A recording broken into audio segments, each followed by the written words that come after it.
Hello friends, welcome to C programming series. तो यार आज हम बात करने वाले हैं रजिस्टर स्टोरेज क्लास में। ये हमारा सेकंड टाइप होने वाला है रजिस्टर स्टोरेज क्लास का।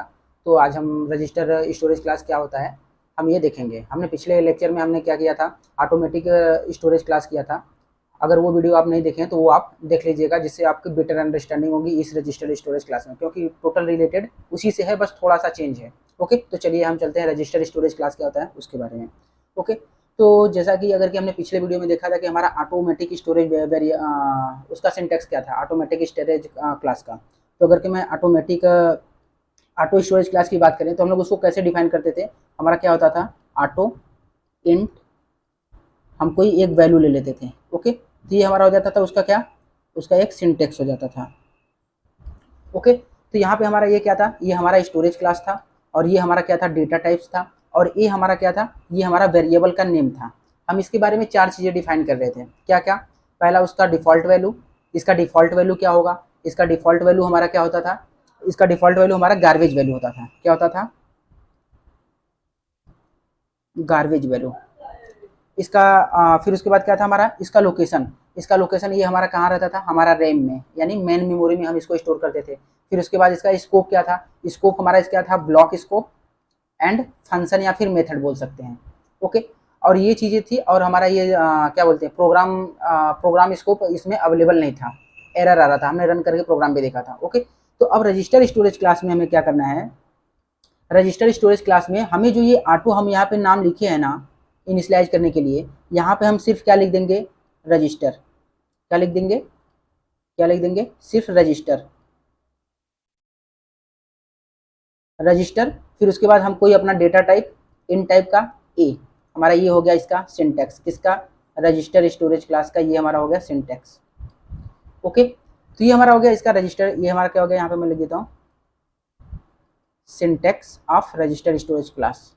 ओके, तो ये चीज़ें थी। अब इसमें भी हम वही चार चीज़ों के बारे में बात करने वाले हैं रजिस्टर स्टोरेज क्लास में। अब आप बोलोगे कि पहले हम इसके बारे में बात कर लेते हैं कि इसका डिफ़ॉल्ट वैल्यू क्या होने वाला है। इसका डिफ़ॉल्ट वैल्यू भी इसमें भी हमारा क्या होगा, गार्बेज वैल्यू। गार्बेज वैल्यू का मतलब इसमें कुछ भी, स्टार्टिंग में कुछ भी हमने, क्योंकि एक ही वैल्यू इनिशियलाइज नहीं की है, तो यहाँ पे कुछ भी हमारा वैल्यू हो सकता है, 0, 14, कोई भी वैल्यू हम इसमें डाल सकते हैं। तो वहाँ पे उसी वैल्यू को हम गार्बेज वैल्यू बोल सकते हैं, क्योंकि वो हमें नहीं पता कि वो वैल्यू क्या होने वाली है। ओके, तो ये हमारा क्या होगा, गार्बेज वैल्यू होगा यहाँ पे। फिर उसके बाद अगर कहीं बात करें हम, इसका स्कोप क्या होगा, इसका स्कोप होगा हमारा क्या, इसका भी स्कोप ब्लॉक या फिर फंक्शन स्कोप होगा, फंक्शन या मेथड स्कोप। इसमें भी क्या बोलते हैं, प्रोग्राम या फिर ग्लोबल स्कोप इसमें भी अवेलेबल नहीं है। तो यहाँ पे दोनों चीज़ें सेम है, बस डिफरेंस क्या है, डिफरेंस हमारा जो ये नेमिंग का है ना, नेमिंग का हमने जो रजिस्टर लगाया है और ये जो ऑटो लगाया है, इसका सिर्फ डिफरेंस है। और एक चीज़ का और डिफरेंस है। अब आप बोलोगे कि वो चीज़ क्या है, हम लोग ऑटोमेटिक वेरिएबल में हम क्या करते थे, हमारा जो वेरिएबल होता था वो कहाँ पे स्टोर होता था, रैम में होता था। बट इसमें कहाँ स्टोर होगा, इसमें हमारा स्टोर होगा कहाँ पे, रजिस्टर में। ओके, इसमें हमारा कहाँ स्टोर होगा, हमारा रजिस्टर में, रजिस्टर सीपीयू के रजिस्टर में स्टोर होगा। ओके, स्टोर हमारा क्या होगा, ये जो वेरिएबल है, वेरिएबल की वैल्यू कहाँ स्टोर होगी, सीपीयू के रजिस्टर में। ओके, इतना क्लियर है आपको। चलिए अभी हम देखते हैं एक प्रोग्राम की हेल्प से कि हमारा कैसे वर्क करता है, कैसे वर्क नहीं करता है। वहां से आपको और ज़्यादा अच्छे से समझ में आएगा कि हमारा रजिस्टर स्टोरेज क्लास हम क्यों और कहाँ पे कैसे स्टोर करते हैं और किस लिए यूज करते हैं। ओके, तो चलिए हम चलते हैं अपने नेक्स्ट पेज पे। ओके, तो ये रहा हमारा क्या, हमारा एक फंक्शन है। ओके, ये हमारा क्या है, हमारा एक हमने प्रोग्राम लिखा है, हमने एक प्रोग्राम लिखा है जिसमें कि हमारा मेन फंक्शन के अंदर हमने एक वैल्यू इनिशियलाइज किया आई, और एक सम इनिशियलाइज किया जो कि स्टार्टिंग में क्या है, 0 पड़ा हुआ है। ओके, फिर उसके बाद हमने एक फॉर लूप चलाया जो कि ये 0 से स्टार्ट होगा, और ये 0 से लेके 9 तक प्रिंट करेगा वैल्यू हमारा, यहाँ पे सम देगा, 0 से लेके 9 तक का हमारा सम देगा कि उसका सम क्या होने वाला है। तो चलिए अगर कि हम बात करें कि हमारा क्या होने वाला है, हमारा जो ये प्रोग्राम होगा ये पहले कहाँ स्टोर होगा, जो प्रोग्राम में हमने वैल्यू इनिशियलाइज किया है, जो हमने वैल्यू इनिशियलाइज किया है, ये जो हमने यहाँ पे डेटा टाइप यहाँ पे इंट लगाए हैं। अब यहाँ पे हम अभी कुछ लगाए नहीं है, कोई भी डिफॉल्ट हमारा क्या है, यहाँ पे डिफॉल्ट हमारा ऑटो स्टोरेज क्लास है, ऑटोमेटिक स्टोरेज क्लास है। ओके, तो अभी हम ये हमारा प्रोग्राम कहाँ स्टोर होगा, ये जो वैल्यू वेरिएबल हमने असाइन किया, ये हमारा वैल्यू कहाँ स्टोर होगा, ये हमारा वैल्यू हमारा होगा हार्ड डिस्क में पहले स्टोर होगा। ओके, कहाँ में, हार्ड डिस्क में। ओके, ये हमारा हार्ड डिस्क में स्टोर हुआ होगा, यहाँ पे कुछ ऐसे ऐसे प्रोग्राम लिखा होगा, इसमें स्टोर होगा। ओके, फिर उसके बाद आता है हमारा क्या, हार्ड डिस्क से ये लोड होगा किसमें, जब ये रन होगा तो ये होगा रैम में, इसमें ये होगा हमारा किसमें, हमारा ये होगा रैम में स्टोर होगा। ओके, अभी ये रैम में आएगा तो हमारा यहाँ पे एक बॉक्स कहीं बना होगा, जो कि हमारा क्या होगा, जो इसका नाम क्या होगा, इसका नाम आई होगा, और एक बॉक्स बना होगा, उसका नाम क्या होगा, जो उसका बॉक्स बना होगा क्या होगा उसका नाम होगा सम, क्या होगा उसका सम।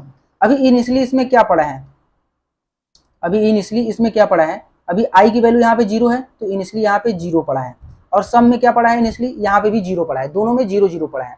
ओके, तो अब इसके बाद जब हमारा ये प्रोग्राम रन करेगा तो रन करने के बाद हमारा कहाँ जाएगा, सीपीयू में जाएगा, सीपीयू में प्रोसेसिंग होगा, तो वहां पे भी चलिए देख लेते हैं, एक सीपीयू बना लेते हैं, यहाँ पे हमारा सीपीयू है। ओके, अब देखिए यहाँ पे क्या होगा, सीपीयू में हमारा क्या हो जाएगा, यहाँ पे इसके अंदर रजिस्टर होगा, सीपीयू के अंदर रजिस्टर होगा ऐसे करके। ओके, तो अब ये तीन चीजें हैं कि हमारा प्रोग्राम पहले कहाँ स्टोर हुआ होगा, हमारा हार्ड डिस्क में, और जो ये वेरिएबल है ये कहाँ पे जब प्रोसेस होगा तो कहाँ पे स्टोर होगा, हमारा रैम के अंदर आएगा, जो कि हमारा एक ब्लॉक बना रहेगा, आई नाम का वेरिएबल हमारा स्टोर हो गया, जगह उसके लिए बन गई। ओके, रैम के अंदर। अब जब ये प्रोसेस होगा तो प्रोसेस होने के लिए फर्स्ट स्टेशन में क्या होगा, फर्स्ट स्टेशन में हमारा आई इक्वल टू 0 है, तो क्या होगा, आई इक्वल टू 0 यहाँ पे आ गया। अब क्या होगा, आई इक्वल टू 0 उठ के आएगा कहाँ पे, इस रजिस्टर के अंदर आएगा। ओके, इस रजिस्टर के अंदर आएगा उठ के, फिर उसके बाद क्या होगा, सम हमारा जो ये इटरेशन चलेगा, ये जो sum equal to sum plus i है, तो ये जो हमारा लाइन है, ये अगर कहीं हमें प्रोसेस करना है तो इसको हमारा रजिस्टर के अंदर वैल्यू चाहिए, तो हमारा क्या हो जाएगा, आई की वैल्यू क्या है, आई की वैल्यू यहाँ पे आया 0, फिर उसके बाद सम की वैल्यू क्या है, सम की वैल्यू भी 0, यहाँ पे भी 0 आया, फिर प्लस किए तो प्लस क्या मिला, 0 मिला, तो फाइनली हमारा सम क्या मिल गया, सम इक्वल टू फाइनली हमें 0 मिल गया, तो फिर अपडेट होगा इसमें क्या, इसमें अपडेट हो जाएगा 0। ओके, फिर अब हमारा आई की वैल्यू क्या हो गई, प्लस प्लस, आई की वैल्यू बढ़ गई, अब आई की वैल्यू हमारा यहाँ से 1 हो जाएगा, आई की वैल्यू हमारा यहाँ से 1 हो जाएगा, तो अभी 1 हो जाएगा और सम कितना है, 0 है। फिर सेकंड इटरेशन में क्या होगा, जब आई की वैल्यू 1 होगी तो यहाँ पे हमारा फिर से ये sum equal to sum plus i चलेगा, ये फिर यहाँ पे आई की वैल्यू क्या हो जाएगा, आई की वैल्यू यहाँ पे 1 हो जाएगा और सम की वैल्यू 0, तो यहाँ से 0 प्लस 1 क्या हो जाएगा 1, तो फिर ये अभी अपडेट होने के लिए क्या जाएगा, यहाँ पे सम की वैल्यू क्या हो जाएगा, इसको कट करके यहाँ पे 1 हो जाएगा। ओके, फिर अभी क्या हो जाएगा, अभी आई की वैल्यू फिर प्लस प्लस होगी, आई की वैल्यू फिर प्लस प्लस होगी, तो आई यहाँ से कट के क्या हो जाएगा, 1 की जगह पे आई इक्वल टू 2 हो जाएगा। ओके, फिर ये आई की वैल्यू यहाँ पे आएगा, फिर आई की वैल्यू रजिस्टर में आएगा, यहाँ पे क्या हो जाएगा, आई की वैल्यू 2, फिर उसके बाद हमारा सम की वैल्यू क्या है, सम का वैल्यू 1, तो यहाँ पे इन दोनों का सम क्या हो जाएगा 3, तो अभी सम न्यू अपडेट होगा तो सम क्या हो जाएगा, सम हमारा हो जाएगा 3। ओके, तो ये इटरेशन चलता रहेगा चलता रहेगा। अभी यहाँ पे देखो क्या हो रहा है, यहाँ पे हमारा यहाँ रैम से उठ के हमारा रजिस्टर में आ रहा है, तो कुछ तो टाइम लग रहा होगा। ओके, कुछ तो टाइम लग रहा होगा ना, कि हमारा रैम से उठ के सीपीयू में आ रहा है, सीपीयू के रजिस्टर में आ रहा है, वहां पे प्रोसेसिंग के लिए। तो ये इटरेशन अगर कहीं 10 के लिए चल रहा है, अभी ऐसे 100 के लिए चलने लगे, 1000 के लिए चलने लगे, तो हमारा टाइम कंज्यूमिंग ज्यादा होगा क्या, हमारा जो ये स्विचिंग हो रहा है इसका वैल्यू अपडेट हो रहा है, सम का फिर आई का वैल्यू अपडेट हो रहा है, तो अगर कि हमारा यहाँ से यहाँ तक जा रहा है, इससे फिर स्विच हो रहा है, फिर इससे स्विच हो रहा है, तो इसको, इस प्रोसेस को हम क्या बोलते हैं, इस प्रोसेस को बोलते हैं स्विचिंग, इस प्रोसेस को क्या बोलते हैं, स्विचिंग। अभी क्या होगा, अभी देखो यहाँ पे प्रोसेस रजिस्टर के अंदर तो प्रोसेस फास्ट होगा, इसके अंदर जो प्रोसेस हो रहा है प्रोसेस फास्ट होगा। ओके, इसके अंदर तो हमारा प्रोसेस फास्ट होगा, बट हमारा इसके अंदर स्विचिंग जो हमारा है वो टाइम ले रहा है, कि हमारा इसमें से इसमें आ रहा है, तो हमारा स्विचिंग कुछ टाइम ले रहा है, जिसकी वजह से हमारा प्रोग्राम की इफिशियंसी, हमारा जो प्रोग्राम की इफिशियंसी है ना, वो हमारा क्या हो जा रहा है, वो डाउन हो जा रहा है, वो हमारा क्या हो जा रहा है, वो हमारा प्रोग्राम की इफिशियंसी यहाँ से डाउन हो जा रहा है, यानी हमारा डिक्रीज कर जा रहा है प्रोग्राम की इफिशियंसी। प्रोसेस तो फास्ट हो रहा है, स्विचिंग की वजह से हमारा क्या हो रहा है, प्रोग्राम की इफिशियंसी स्लो हो जा रही है। ओके, तो ये चीजें हैं। अब हम क्या करने वाले हैं, हमारा रजिस्टर स्टोरेज क्लास क्या करता है, अब यहाँ पे देखो हमारा ऑटो के लिए था, ऑटो हमारा रैम में स्टोरेज होगा, मेन मेमोरी में, बट अगर कि यहाँ पे हम रजिस्टर लगा दें, अगर कि रजिस्टर हम स्टोरेज क्लास यहाँ पे लगा दें, तो हमारा क्या होगा, हमारा क्या होगा, जब रजिस्टर स्टोरेज क्लास लगा देंगे तो क्या होगा, चलिए नेक्स्ट पेज पे देखते हैं इसको। अभी देखिए यहाँ पे क्या होगा, एक रजिस्टर हमारा मान लेते हैं, हमारा क्या था, हमारा ये सीपीयू था। ओके, ये हमारा क्या था, सीपीयू। अब इसके अंदर हमारा क्या था, रजिस्टर, इसके अंदर हमारा रजिस्टर था, रजिस्टर के अंदर हमारा क्या था, ऐसे हमने बनाया था। ओके, अब इसके अंदर हमारा क्या होगा, ये हमारा रजिस्टर स्टोरेज क्लास लगाने के जो वेरिएबल के ऊपर लगाए हैं ना, तो जो वेरिएबल हमारा रैम में स्टोर होता था, जो हमने रैम में 2 ब्लॉक बनाया था, वो अब हमारा कहाँ पे ब्लॉक बनेगा, स्टोर कहाँ पे होगा, हमारा रजिस्टर के अंदर ही होगा। यानी हमारा यहाँ पे आई होगा और यहाँ पे हमारा सम होगा। तो यहाँ पे प्रोसेसिंग, यहाँ पे स्विचिंग करने का हमने जो हमारा टाइम ले रहा था स्विचिंग, वो टाइम हमने कम कर दिया, वो टाइम हमने कंज्यूम कर दिया, वो टाइम हमने हटा दिया। हमने डायरेक्ट रजिस्टर स्टोरेज क्लास का यूज करके, हमने रजिस्टर कीवर्ड का यूज करके हमने डायरेक्ट रजिस्टर में ही वो वेरिएबल यूज कर लिया। तो अभी क्या होगा, यहाँ पे फटाफट हमारा जो वैल्यू रहेगी 0 1, यहाँ पे डायरेक्ट स्विच होके यहाँ पे डायरेक्ट हमारा क्या होगा कि डायरेक्ट हमें आउटपुट तुरंत मिल जाएगा, जिसकी वजह से हमारा प्रोग्राम की इफिशियंसी बढ़ जाएगी।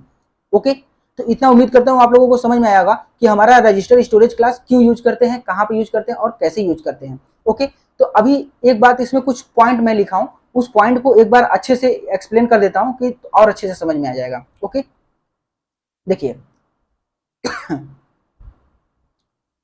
ओके, तो यहाँ पे देखिए मैंने लिखा हूँ register, the register storage class is use to define local variable that should be stored in the register instead of RAM. बोला रजिस्टर स्टोरेज क्लास हम यूज करते हैं लोकल वेरिएबल को हम लोग स्टोर करने के लिए, जो कि रजिस्टर में स्टोर करते हैं रैम के जगह हम रजिस्टर में ही स्टोर करने लगे। पहले हमारा रैम से स्विच हो रहा था सीपीयू के मेमोरी के अंदर यानी रजिस्टर के अंदर। अभी हम डायरेक्ट जो रैम के अंदर स्टोर हो रहा था हमारा वेरिएबल को हम लोग जो स्टोर कर रहे थे, अब डायरेक्ट हम रजिस्टर में ही, यानी कि हमारा जो क्या था रजिस्टर में ही डायरेक्ट हम वैल्यू को स्टोर कर रहे हैं अपना वेरिएबल को वैल्यू को। ओके, अब सेकेंड पॉइंट क्या बोल रहा है, the register should be only used for variable that quick access such as counter. अभी ये वेरिएबल है, ये नहीं कि हम 10 वेरिएबल स्टोर कर दिए तो क्या होगा, वो सब वेरिएबल हमारा रजिस्टर में ही स्टोर होगा, रजिस्टर लगा दिए तो ऐसा नहीं है। क्योंकि कुछ ही वैल्यू के लिए, क्योंकि रजिस्टर का साइज बहुत छोटा होता है, केबी में होता है, जिसकी वजह से वो कुछ ही वेरिएबल को, जो हमारा क्विक एक्सेस, जो हमारा बार बार यूज हो रहा है, उसी को वो क्या करेगा, उसी को वो रजिस्टर वेरिएबल स्टोर करेगा, और जो उसके क्विक एक्सेस वाला वेरिएबल नहीं होगा उसको वो स्टोर नहीं करेगा। ये जरूरी नहीं है कि हमारा हर बार रजिस्टर वेरिएबल, हमारा जो वेरिएबल है वो रजिस्टर वेरिएबल में ही स्टोर हो। हम रजिस्टर लगा देंगे चलेगा, हम लोग डिफाइन करते वक्त रजिस्टर लगा देंगे चलेगा, बट वो क्या होगा, वो रजिस्टर की जगह पे अगर कहीं वहां पे जगह नहीं है, अगर कि वो अवेलेबल नहीं है, नेक्स्ट पॉइंट में हमारा वही है कि अगर वो रजिस्टर अवेलेबल नहीं है तो हमारा मेन मेमोरी में ही स्टोर होगा। ओके, तो ये बोला है if the register is not available these are stored in the main memory only, जो मैंने अभी बताया वही चीज है। अब लास्ट पॉइंट क्या बोला है, we can not obtain the address of register variable using pointer. हम रजिस्टर वेरिएबल का, जो हमारा रजिस्टर वेरिएबल है, हम उसका एड्रेस नहीं निकाल सकते पॉइंटर की हेल्प से। पॉइंटर क्या होता है वो हमारा आगे आएगा, बट ये जान लीजिए कि किसी भी वेरिएबल का एड्रेस निकालने के, वो किस लोकेशन पे स्टोर है, उसका लोकेशन निकालने के लिए हम पॉइंटर का यूज करते हैं। तो हम पॉइंटर का यूज करके किसी भी रजिस्टर वेरिएबल का एड्रेस नहीं सकते हैं। ओके, तो उम्मीद करता हूँ इतना आप लोगों को समझ में आया होगा कि हमारा रजिस्टर स्टोरेज क्लास क्या होता है और ये कैसे यूज होता है और कहाँ यूज होता है, और ये ऑटोमेटिक वेरिएबल से कैसे डिफरेंट है। ओके, कितना डिफरेंट है ये आपको समझ में आएगा। अगर कहीं अच्छा लगा हो तो वीडियो को लाइक करिए। चलिए अभी मिलते हैं नेक्स्ट वीडियो में एक नेक्स्ट स्टोरेज क्लास के टाइप के साथ, तब तक के लिए बाय बाय।